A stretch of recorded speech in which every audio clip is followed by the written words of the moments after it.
بارے میں ہے۔ یہ جو تراویح کی نماز ہے یہ فرض ہے، سنت ہے، واجب ہے، اور اس کی رکعت کتنی ہے؟ جو سورہ بنی اسرائیل میں فرمایا گیا اللہ تعالیٰ نے کہ یہ جو قیام اللیل ہے یہ رسول پاک صلی اللہ علیہ وسلم پر واجب تھا، لیکن امت مسلمہ پر یہ سنت کا درجہ رکھتی ہے۔ اب یہ امت مسلمہ پر سنت کا درجہ رکھتی ہے، وہ ہے قیام اللیل۔ جو تراویح کی نماز ہے یہ رمضان میں آپ صلی اللہ علیہ وسلم نے مسجد نبی میں صرف 3 دن پڑھائی۔ 3 دن باجماعت پڑھانے کے بعد آپ صلی اللہ علیہ وسلم گھر سے نہیں نکلے، صحابہ کرام انتظار کرتے رہ گئے۔ تو آخری سحر میں آپ صلی اللہ علیہ وسلم باہر تشریف لائے۔ آپ صلی اللہ علیہ وسلم کو پتہ تھا کہ میرے لوگ، میرے صحابہ محبت میں، قیام کی محبت میں، رمضان کے قیام کی محبت میں وہاں پہ موجود ہوں گے۔ تو آپ صلی اللہ علیہ وسلم نے اسی سلسلے میں امت پر مشقت نہ ہو کہ یہ فرض نہ ہو جائے، تو اس لیے آپ صلی اللہ علیہ وسلم نہیں آئے، اور آپ صلی اللہ علیہ وسلم نے حکم دیا کہ اپنے گھروں میں پڑھو، تراویح کی نماز نہیں پڑھائی۔ تو اس چیز سے ثابت ہو گیا کہ یہ ایک نوافل عبادت ہے، اس کا حکم بھی نہیں ہے۔ ہاں البتہ قیام اللیل اس کے بارے میں آپ صلی اللہ علیہ وسلم ترغیب دلاتے تھے، یہ حدیث پاک میں ہے، لیکن اس کا حکم نہیں دیتے تھے۔ تو اس چیز سے ایک چیز اسٹیبلش ہو گئی ہے کہ جو تراویح کی نماز ہے یہ ایک الگ سے نماز ہے جو رمضان میں پڑھی جاتی ہے۔ اب اس کے بارے میں اجتہاد کیا ہے اور علمی نکتہ کیا ہے اس میں، اور محدثین کرام نے اس کی ٹرم کون سی یوز کی، اور فقہ کی زبان میں اس کو کس طرح لیا جاتا ہے، حدیث کی کتابیں وہ کیا بتاتی ہیں۔ تو بہت سے علماء کرام اور اپنے آپ کو انجینئر کہنے والے وہ کہتے ہیں کہ یہ متفق علیہ حدیث ہے کہ جو صحیح بخاری اور صحیح مسلم میں ہے کہ آپ صلی اللہ علیہ وسلم رمضان میں 11 رکعت سے زیادہ نہیں پڑھتے تھے، اور 11 رمضان میں بھی۔ تو اس طرح وہ حدیثیں بیان کرتے ہیں۔ یہ ایک مسکنسیپچول جو وے ہے وہ بتایا گیا ہے کہ یعنی کہ اگر ایک چیز وہ فرض بھی نہیں ہے اور سنت بھی نہیں ہے، اس میں اتنے وہ شکوک و شبہات ڈالے گئے ہیں اپنے اپنے مذہب کے مطابق، اپنے اپنے مسلک کے مطابق واجب کرنے کے لیے، اس کو فرض کرنے کے لیے اس طرح وہ سمیٹ رہے ہیں کہ جیسے بس ہمارا مسلک ہی ٹھیک ہے، تو ہم اس کو کچھ سی حدیث سے ثابت کر دیں، کسی روایت سے ثابت کر دیں کہ اتنی رکعت تھی، کیونکہ جو اہل تشیع وہ پڑھتے ہی نہیں ہے، اہل حدیث وہ 8 تراویح پڑھتے ہیں، اور اہل سنت وہ 20 تراویح پڑھتے ہیں۔ اسی طرح ہر مسلک وہ اپنی اپنی ایک اتھینٹک سند چاہ کر، اتھینٹک سند وہ ڈھونڈ رہا ہے کہ کسی طرح روایت مل جائے، ہماری جو تراویح کے معمولات ہیں اس پر وہ ایک دلالت کر جائے۔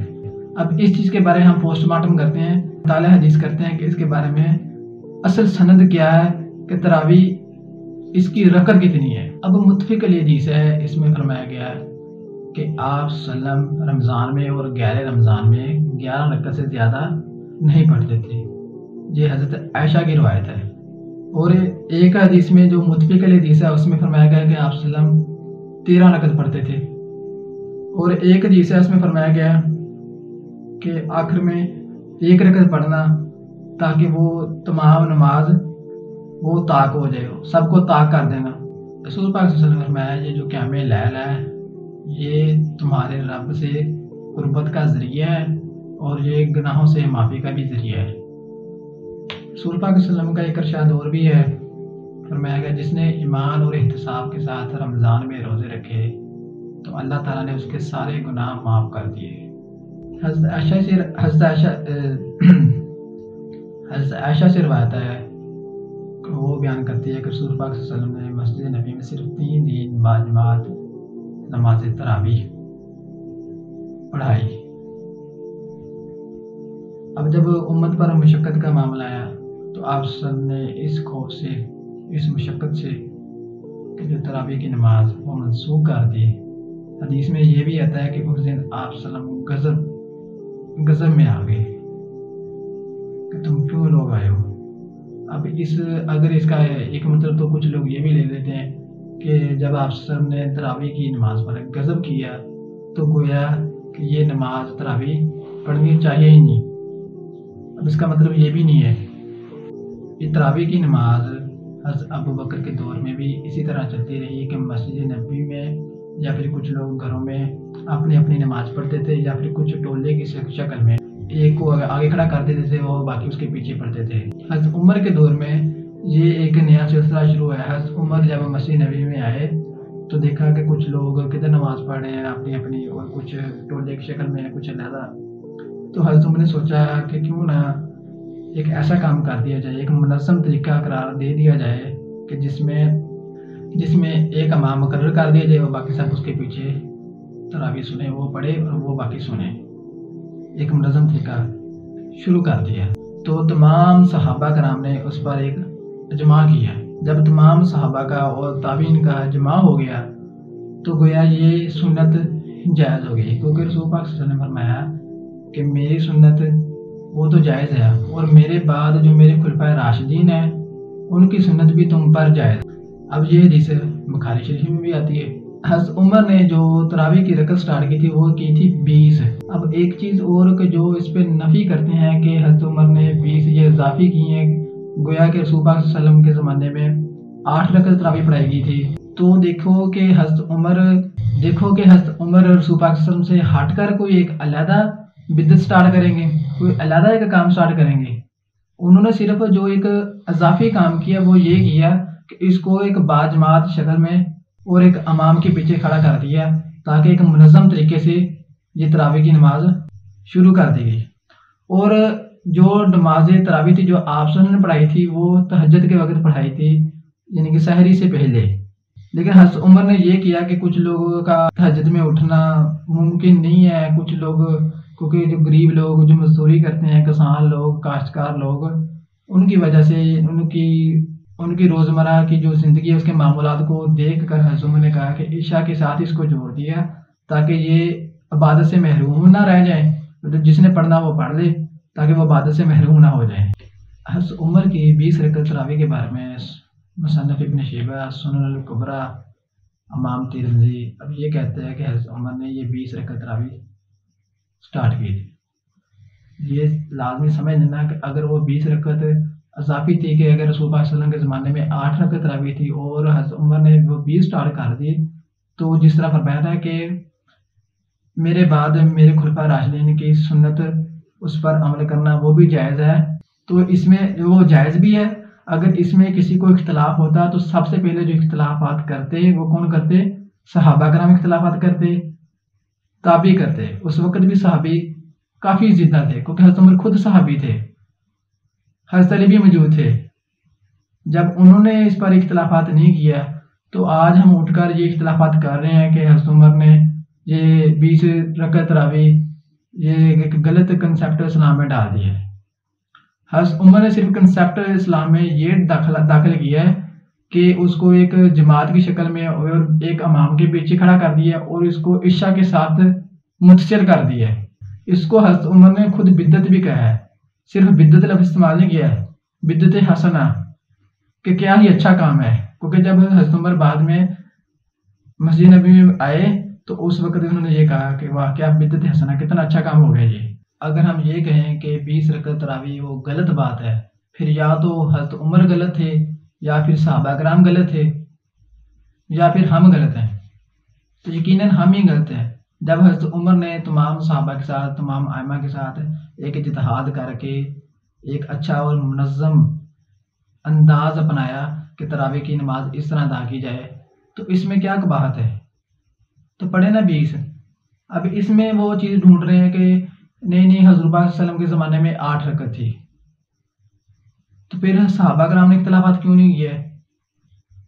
حضرت علی نے اختلافات کیوں نہیں کیے؟ وہ بھی تو زندہ تھے۔ اختلافات ہم کر رہے ہیں، ہم کون ہوتے ہیں اختلافات کرنے میں؟ پھر ایک چیز اور، بس وہ ایک حدیث ڈھونڈ رہے ہیں کہ وہ صحیح بخاری میں کہ وہ حدیث آئی ہے کہ امام بخاری نے کہا، امام بخاری نے روایت کی حضرت عائشہ کی کہ رسول پاک صلی اللہ علیہ وسلم 11 رکعت سے زیادہ نہیں پڑھتے تھے، اور ایک روایت میں 13 بھی آتا ہے۔ جو حدیث امام بخاری اپنی کتاب میں لائے کہ جس میں یہ ثابت ہے کہ حضرت عائشہ سے جو روایت ہے، ایک شخص نے حضرت عائشہ سے سوال کیا کہ رسول پاک صلی اللہ علیہ وسلم رمضان میں جو قیام کرتے تھے کتنی رکعت پڑھتے تھے؟ جواب میں حضرت عائشہ نے فرمایا کہ رسول پاک صلی اللہ علیہ وسلم رمضان ہو یا غیر رمضان 11 رکعت سے زیادہ نہیں پڑھتے تھے۔ اب یہ حدیث ہے جو بیسیکلی جس کے بارے میں اہل حدیث اس پر وہ اپنا موقف رکھتے ہیں، وہ اس پہ دلالت کرتے ہیں، اور ہمارے انجینئر ٹیب وہ بھی اس پر وہ دلالت کرتے ہیں کہ یہ 8 رکعت ہی ثابت ہے۔ اس کا دیکھ لیں کہ جس نے سوال کیا، سوال کرنے والے نے یہ نہیں پوچھا کہ رسول پاک صلی اللہ علیہ وسلم نماز تراویح کی کتنی رکعت پڑھتے تھے، اس نے صرف یہی پوچھا کہ رسول پاک صلی اللہ علیہ وسلم رمضان کا جو قیام کرتے تھے قیام اللیل اس میں کتنی رکعت پڑھتے تھے۔ اب جب حضرت عائشہ نے جواب دیا کہ 11 رکعت سے زیادہ نہیں پڑھتے تھے، رمضان ہو یا غیر رمضان، نہ ہی سوال میں تراویح کا ذکر ہے اور نہ ہی جواب میں تراویح کا ذکر ہے۔ 8 رکعت تراویح کسی بھی صحیح حدیث سے ثابت ہی نہیں ہے، اور کسی بھی ضعیف حدیث سے بھی ثابت نہیں ہے کہ 8 رکعت تراویح ہے۔ حضرت عائشہ نے بھی یہی سمجھا، یہ جو سوال پوچھنے والا ہے اب وہ یہ پوچھ رہا ہے کہ جب نماز تراویح ہم ادا کرتے ہیں تو اس کے علاوہ جو قیام اللیل ہے وہ ختم تو نہیں ہو جاتا ہے نماز تراویح کی وجہ سے؟ تو حضرت عائشہ نے بھی اسی طرح کا جواب دیا کہ جو قیام اللیل ہے وہ جس طرح باقی مہینے جو 11 مہینے ہیں جیسے رسول اللہ صلی اللہ علیہ وسلم ویسے پڑھتے تھے، وہ رمضان المبارک میں بھی ویسے ہی پڑھتے ہیں۔ 11 رکعت سے زیادہ نہ پہلے پڑھتے ہیں نہ ہی بعد میں پڑھتے ہیں، باقی تمام سارے مہینوں میں رسول اللہ صلی اللہ علیہ وسلم 11 رکعت ادا کرتے ہیں۔ اب جب یہ لفظ استعمال کر دیا، حضرت عائشہ نے بھی یہی سمجھ کے یہ جواب دیا کہ انہوں نے یہ چیز اسٹیبلش ساتھ ہی کر دی کہ رمضان ہو چاہے غیر رمضان آپ سے 11 رکعت نماز پڑھتے تھے۔ تو پھر غیر رمضان والی وہ کون سی نماز ہوئی؟ غیر رمضان میں وہ کون سی 11 رکعت ہوئی؟ وہ قیام اللیل ہوا کہ رسول پاک صلی اللہ علیہ وسلم قیام اللیل میں 11 رکعت ادا کرتے تھے، چاہے وہ رمضان ہو چاہے وہ غیر رمضان ہو۔ کیونکہ ایک حدیث میں یہ بھی ہے، خطبہ حجۃ الوداع میں آپ نے یہ بھی فرمایا تھا کہ یہ جو رمضان ہے یہ وہ مہینہ ہے کہ اس میں قیام بڑھا دیا گیا ہے، گویا جب جتنی بھی عبادت ہے وہ باقی مہینے میں جو چلتی ہے، جتنے بھی نوافل ادا کرتے ہیں اس سے بڑھ کر اس مہینے میں ادا کرنے چاہیے۔ گویا یہ جو تراویح کی نماز ہے یہ ایک اضافی نماز ہے، اس کو کچھ لوگ وہ اس قیام اللیل کے ساتھ جوڑ دیتے ہیں۔ کیا حضرت عائشہ بھی وہی بتا رہی ہیں، وہ جو قیام اللیل ہے اس میں بھی 11 رکعت جیسے غیر رمضان میں 11 رکعت ہے۔ اور حدیث میں یہ بھی ہے کہ رسول پاک صلی اللہ علیہ وسلم رمضان المبارک میں اپنا قیام بڑھا دیتے تھے۔ اب جتنی ہم نے وہ باتیں کر لی ہیں، اب اس سے یہ ثابت ہو رہی ہے کہ جو تراویح کی نماز ہے یہ نفل نماز ہے، اور جو قیام اللیل ہے یہ آپ صلی اللہ علیہ وسلم پر فرض تھا، جیسے وہ باقی مہینوں میں بھی پڑھتے تھے اور ویسے ہی رمضان المبارک میں بھی پڑھتے تھے۔ اور ایک چیز اور ثابت ہوگی کہ تراویح پڑھنے سے وہ قیام اللیل وہیں پہ رہتا ہے، وہ ختم نہیں ہو جاتا ہے، اس کی رکعت وہ نماز وہ ختم نہیں ہو جاتی۔ امام بخاری کا ایک اپنا انداز ہے، امام بخاری ان کا ایک انداز ہے جو حدیث کا، اور اس کے جو اندراج کا ہے وہ بڑا ہی منظم اور نظم والا ہے کہ اس میں باب بندی پر سختی نہیں ہے۔ امام بخاری نے کتاب رمضان میں اس میں جو باب قائم کیا قیام اللیل، اس میں یہ حدیث لائیں۔ پھر انہوں نے جو کتاب صلاۃ التراویح اس میں بھی یہ حدیث لائے ہیں جس میں 11 رکعت ثابت ہیں۔ اب اسی طرح اہل حدیث یہ کہتے ہیں کہ صرف 11 رکعت ہی پڑھنی چاہیے، 2 2 2 اور 1، یا پھر 2 2 2 2 اور 3 وتر، کہ اس کو آخر میں طاق کرنا ہے جس طرح بھی ہے، کیونکہ وتر 1 بھی ثابت ہے اور 3 اکٹھے، 1 سلام کے ساتھ بھی وتر ثابت ہے اور 2 سلام کے ساتھ بھی ثابت ہے۔ لیکن جو چیز ثابت جان بوجھ کر کی جا رہی ہے کہ رسول پاک صلی اللہ علیہ وسلم یہ 8 رکعت انہوں نے پڑھائی، اور رسول پاک صلی اللہ علیہ وسلم نے 8 رکعت نہیں پڑھائی تھی، بہت ہی 20، جس کا امپلیمنٹ حضرت عمر نے اپنے دور میں خود کی ہے۔ حضرت عمر نے، کیونکہ ان کا 10 سالہ دور حکومت رہا، تو انہوں نے شروع میں یہ امپلیمنٹ کروا دیا، درمیان میں کرایا یا آخر میں کروایا، لیکن کروایا انہوں نے ہے۔ صحابہ کرام موجود تھے، تابعین بھی موجود تھے، تو انہوں نے کوئی بھی رسول پاک صلی اللہ علیہ وسلم کی شریعت کو جھٹلایا نہیں ہے، انہوں نے شریعت کے مطابق ہی یہ منظم انداز اپنایا۔